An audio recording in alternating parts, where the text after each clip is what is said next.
എന്താണ് ഉദ്ദേശമെന്ന് അറിയില്ല. എന്തായാലും ആ സമയത്ത് അവന്തികയ്ക്ക് രാഹുൽ മാങ്കൂട്ടത്തിൽ നിന്ന് വന്ന മിസ് കോളിന്റെ തെളിവാണ് നമ്മൾ കാണുന്നത്. മറ്റ് പല കാര്യങ്ങൾ അവന്തിക വളരെ ഗുരുതരമായ കാര്യങ്ങൾ ആരോപണങ്ങൾ മുന്നോട്ട് വെച്ചിട്ടുണ്ട്. തന്നെ റേപ്പ് ചെയ്യണമെന്ന് ആവശ്യപ്പെട്ടു MLA എന്നതാണ്. പക്ഷേ അതിൻ്റേതുൾപ്പെടെയുള്ള തെളിവുകൾ അതൊരു തെളിവായി പുറം സമൂഹം കാണാത്ത തരത്തിൽ എങ്ങനെ അയക്കണമെന്നും എങ്ങനെ ഇല്ലാതാക്കണമെന്നും അറിയുന്ന വ്യക്തിയാണ് MLA എന്നതാണ് അവന്തിക ചൂണ്ടിക്കാട്ടുന്നത്. ഡിസപ്പിയർ ചെയ്യുന്ന, ഒരു തവണ കണ്ടാൽ ഡിസപ്പിയർ ചെയ്യുന്ന തരത്തിലാണ് മെസ്സേജുകൾ അയക്കുന്നത് എന്നതാണ് അവന്തിക സൂചിപ്പിച്ചത്. ഇപ്പോൾ നമ്മൾ ഈ സംസാരം നടത്തുമ്പോൾ, ഈ ചർച്ചയിൽ തുടർന്ന് പറച്ചിൽ നടത്തുമ്പോൾ വിളിച്ച സ്ക്രീൻഷോട്ടാണ്, രാഹുൽ മാങ്കൂട്ടത്തിൽ ബന്ധപ്പെട്ടതിന്റെ സ്ക്രീൻഷോട്ടാണ് കാണുന്നത്. അവന്തിക, പ്രശാന്ത് നമ്മളോട് സംസാരിക്കുകയായിരുന്നു. എല്ലാ പിന്തുണയും ഉണ്ട് എന്നതാണ് പറയുന്നത്. ഇപ്പോൾ ഈ സമയത്ത് പോലും കോള് വരുമ്പോൾ അവന്തികയ്ക്ക് എന്താണ്, ഭയമാണോ? മുന്നോട്ട് പോകുന്നതിൽ എന്താണ് താങ്കൾക്ക് തോന്നുന്നത്? എന്താണ് പറയാനുള്ളത്? ശരിക്കും പറഞ്ഞാൽ എനിക്ക് ഷിവറിങ് ആണ്. കാരണം ഇങ്ങനെ ഒരു തുറന്നു പറിച്ചിൽ നടത്തുമ്പോൾ ഇങ്ങനെ ഒരു കോള് വന്നാലും ഞാൻ ഭയപ്പെടുന്നുണ്ട്. എന്റെ കൈയും കാലും കിടന്ന് വരച്ചിട്ടിരിക്കുകയാണ്. എനിക്ക് അറിയത്തില്ല ഇനി എന്താ ചെയ്യുക, എന്താണ് മുന്നോട്ട് എന്നുള്ള ഒരു സ്റ്റക്കഡ് സ്റ്റേജിലാണ് ഞാനിപ്പോ നിൽക്കുന്നത്. കാരണം ഇയാള് ഇത്രയും ധൈര്യമായിട്ട് ഞാൻ ഒരു മീഡിയയുടെ മുന്നിൽ വന്ന് തുറന്നു പറയുമ്പോഴും എന്നെ കോള് വിളിക്കാനും കാണിച്ച ധൈര്യം എനിക്ക് മനസ്സിലാവുന്നില്ല. അവന്തിക, ഒന്നുകൊണ്ടും ഭയപ്പെടേണ്ട. കേരള സമൂഹം ഒപ്പമുണ്ട് എന്ന് കരുതുക. പലതരത്തിൽ പിന്തിരിപ്പിക്കാനുള്ള ശ്രമങ്ങൾ ഉണ്ടായിരുന്നു, പലതരത്തിൽ ഭീഷണിയുടെ സ്വരങ്ങൾ ഉണ്ടായിരുന്നു. ഹൂ കേസ് പരാതി പറയുമെന്ന് പറയുന്നവരോട് ചോദിക്കുന്ന, ഉപയോഗിക്കുന്ന ഭാഷ എന്ത് എന്നത് നമ്മൾ കണ്ടതാണ്. നിസ്സഹായയായി ഗർഭഛിദ്രം നടത്തണം എന്ന, അല്ലെങ്കിൽ അങ്ങനെ ഒരു അവസ്ഥയിൽ എത്തി നിൽക്കുന്ന സ്ത്രീയോട് ഉപയോഗിക്കുന്ന ഭാഷയും ഭീഷണിയും എന്താണ് എന്നത് കേരള സമൂഹം കണ്ടതാണ്. ആ ആളെക്കുറിച്ച് ഭയപ്പാടുണ്ട് എന്ന് അവന്തിക പറയുമ്പോൾ ആർക്കും ഒരു സംശയവും അക്കാര്യത്തിലില്ല. എന്തും ചെയ്യാൻ പോകുന്നവനാണ്, ഒരു മനസാക്ഷിയും ഇല്ലാത്ത വ്യക്തിയാണ് എന്നത്. ഗർഭഛിദ്രം നേരിടണം എന്ന് പറയുന്ന ഒരു യുവതിയോട് പറയുന്നതിൻ്റെ ഭാഷയും രൂപവും ഭീഷണിയും ഒക്കെ കാണുമ്പോൾ നമുക്ക് മനസ്സിലാകും. അതുകൊണ്ട് തന്നെ ആ ഭയം എന്നത് ഉണ്ടാകേണ്ടതാണ്, ഉണ്ടാകും സ്വാഭാവികമായും എന്നത് മനസ്സിലാകുന്നു. പക്ഷേ ഇത് തുറന്നു പറച്ചിൽ അനിവാര്യമാണ്.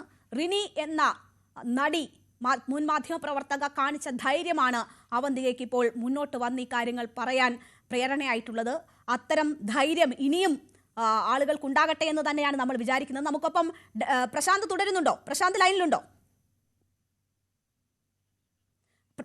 പ്രശാന്ത് കട്ടാണ്.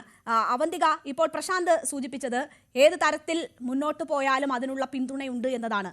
അപ്പോൾ രാഷ്ട്രീയ പാർട്ടി നേതൃത്വങ്ങളിൽ നിന്ന് അത്തരം പിന്തുണ ലഭിക്കുന്നു, പൊതുസമൂഹത്തിൻ്റെ പിന്തുണയുണ്ടാകും. നമ്മുടെ സർക്കാർ സംവിധാനങ്ങൾ നമുക്കറിയാം ഇത്തരം സ്ത്രീകൾ നേരിടുന്ന പ്രശ്നങ്ങളിൽ ഉണർന്ന് പ്രവർത്തിക്കുന്നവരാണ്, അവർക്കൊപ്പം നിൽക്കുന്നവരാണ്. അപ്പോൾ ഒരു പരാതിയുമായി മുന്നോട്ട് പോകാൻ തന്നെയാണോ നീക്കം? ഇനി ഈ ഘട്ടത്തിൽ മാധ്യമങ്ങളോട് സംസാരിക്കുമ്പോൾ പോലും വിളിക്കാൻ ധൈര്യമുള്ള ഒരാളെ നേരിടാൻ ഇനി നിയമ സംവിധാനത്തിന്റെ കൂട്ട് വേണം എന്ന് തോന്നുന്നുണ്ടോ അവന്തികയ്ക്ക്?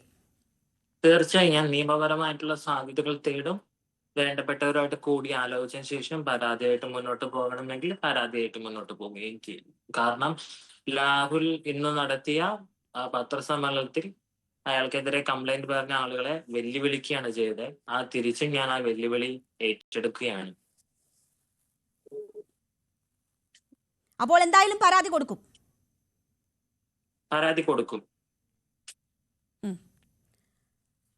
ഇപ്പോൾ ന്യൂസ് 18 അവന്തിക ഉറപ്പിച്ചു പറയുന്നു രാഹുൽ മാങ്കൂട്ടത്തിനെതിരെ പരാതി കൊടുക്കുമെന്ന്. വാർത്താ സമ്മേളനം നടത്തി പരാതിയില്ല, എന്റെ ഔദാര്യമാണ്, ധാർമ്മികത ഉയർത്തിപ്പിടിച്ച് ഞാൻ പാർട്ടിക്കാർക്ക് വേണ്ടി രാജിവെക്കുന്നു എന്ന് പറഞ്ഞ രാഹുൽ മാങ്കൂട്ടത്തിനോട് അവന്തിക പറയുന്നു താൻ പരാതി കൊടുക്കാൻ പോവുകയാണ്, മുഖമുള്ള ഒരു പരാതി ഉടൻ ഉണ്ടാകും എന്ന് പറയുകയാണ്. ഡാൻ കുര്യൻ കൂടി നമുക്കൊപ്പം തുടരുന്നുണ്ട്. ഡാൻ, പരാതിയില്ല എന്ന് ഇപ്പോൾ ഡാനിലേക്ക് വരുന്നതിന് മുൻപ് അമേയ കൂടി നമുക്കൊപ്പം ചേരുകയാണ്. ട്രാൻസ്ജെൻഡർ കോൺഗ്രസിന്റെ പ്രതിനിധിയാണ് അമേയ.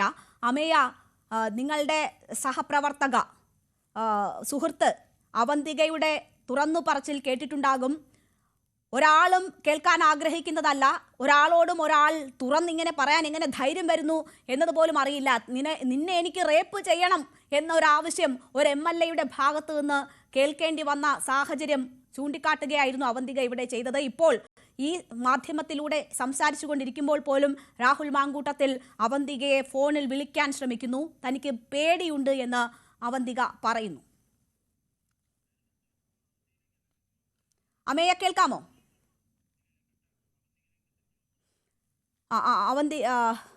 അമ്മയെ ഇല്ല, ടെലിഫോൺ കട്ടാണ്. അവരിലേക്ക് തിരിച്ചു വരാം. അവന്തിക തുടരുന്നുണ്ട്. അവന്തിക, നിയമ പോരാട്ടം എന്നത് ഉറപ്പിക്കുന്നു എന്നാണ് ഞാൻ മനസ്സിലാക്കുന്നത്. ഏതെങ്കിലും തരത്തിലൊക്കെ അവന്തികയെ പിന്തിരിപ്പിക്കാൻ, സ്വാധീനിക്കാനുള്ള ശ്രമം കഴിഞ്ഞ ദിവസങ്ങളിൽ നടന്നോ? തുറന്നു പറച്ചിൽ വേണമെന്ന് കരുതുന്നു. ആ ഘട്ടത്തിൽ ഞങ്ങളുടെ റിപ്പോർട്ടർ ബന്ധപ്പെടുമ്പോൾ തന്നെ അത് മനസ്സിലാക്കി താങ്കളെ വീണ്ടും വിളിക്കുന്നു. താങ്കൾ ഒരു നിരീക്ഷണ വലയത്തിലായിരുന്നു ഇയാളുടേതെന്ന് തോന്നുന്നുണ്ടോ? തീർച്ചയായും. കാരണം എന്റെ എല്ലാ ശ്രമങ്ങളും ഞാൻ എന്ത് നീക്കുപോക്കുകൾ നടത്തിയാലും അയാൾ അത് അറിയുന്നുണ്ട് എന്നുള്ളതാണ്. കാരണം റിപ്പോർട്ടർ വിളിച്ച സമയത്ത് പോലും ഞാനത് തുറന്നു പറയാനുള്ള ഒരു മനസ്സ് കാണിച്ചില്ല. കാരണം ഞാൻ ഭയപ്പെട്ടിരുന്നു. ഇനി രാഹുൽ ഇന്നും വെല്ലുവിളിക്കുകയാണ് മറ്റൊരു പരാതി പറഞ്ഞ ആളുകളെ ചെയ്തോണ്ടിരുന്നത്. അതുകൊണ്ട് ഞാനും വെല്ലുവിളിച്ചിട്ട് പറയാണ്, നിങ്ങൾക്കും തെളിയിക്കാൻ പറ്റുമെങ്കിൽ തെളിയിക്കുക എന്നുള്ളതാണ്. അയാളുടെ നിരപരാധിത്വം, അയാൾ നിരപരാധിയാണെന്നാണല്ലോ പറയണത്. അപ്പം അയാളുടെ നിരപരാധിത്വം ഒന്ന് തെളിയിക്കട്ടെ. സ്ത്രീകളെ ലൈംഗിക ആവശ്യത്തിന് ദുരുപയോഗിക്കാൻ വേണ്ടി വിളിക്കുന്നു, സമീപിക്കുന്നു, അതിന് പ്രേരിപ്പിക്കുന്നു, ആവർത്തിച്ച് ആ ആവശ്യം ഉന്നയിക്കുന്നു. അതൊക്കെ ഇങ്ങനെ തുറന്നു പറച്ചിലായി നമ്മുടെ മുന്നിൽ വന്നിട്ടും ഇന്നും വന്ന മാധ്യമങ്ങൾക്ക് ക്ലാസ് എടുത്തുകൊണ്ട് ചോദിക്കുന്നതാണ്, എവിടെ പരാതി? നമ്മുടെ രാജ്യത്തെ നിയമത്തിന് അതീതമായിട്ടൊന്നും താൻ ചെയ്തിട്ടില്ല, നിയമവിധേയമായിട്ടല്ലേ ചെയ്തിട്ടുള്ളൂ എന്ന് പറയാണ്. 14 സെക്കൻഡിൽ കൂടുതൽ നോക്കിയാൽ കേസെടുക്കാൻ വകുപ്പുള്ള നാട്ടിലാണ്. സമൂഹ മാധ്യമത്തിൽ പരിചയപ്പെട്ട് ഹായ് പറഞ്ഞ് തൊട്ടടുത്ത നിമിഷം വരുമോ, പോകാം, കിടക്കുമോ, 5 സ്റ്റാർ ഹോട്ടലിൽ വരുമോ തുടങ്ങിയ ചോദ്യങ്ങൾ ചോദിക്കുന്നതെല്ലാം വിധേയമാണ് എന്ന ബോധ്യത്തോടു കൂടി ഒരു ജനപ്രതിനിധി നടക്കുന്നത്. അതൊരു പ്രിവിലേജ് ആണ് എന്ന് കരുതുന്നുണ്ടോ? അത് വലിയ നേതാവാണ് താൻ, അതുകൊണ്ട് ഇതൊക്കെ ഒരു പ്രിവിലേജ് ആണെന്നുള്ളൊരു ബോധ്യത്തിൽ നിന്നാണോ, അങ്ങനെയാണോ അവന്തികയ്ക്ക് സഹകരിച്ചപ്പോൾ തോന്നിയിട്ടുള്ളത്?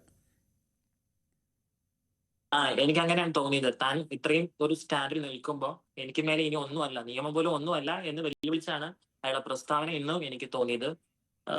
അയാള് നിയമം എന്താണെന്നും നിയമം ആർക്കൊക്കെ സംരക്ഷണം കൊടുക്കുന്നുണ്ടെന്നും നമുക്ക് കണ്ടറിയാം.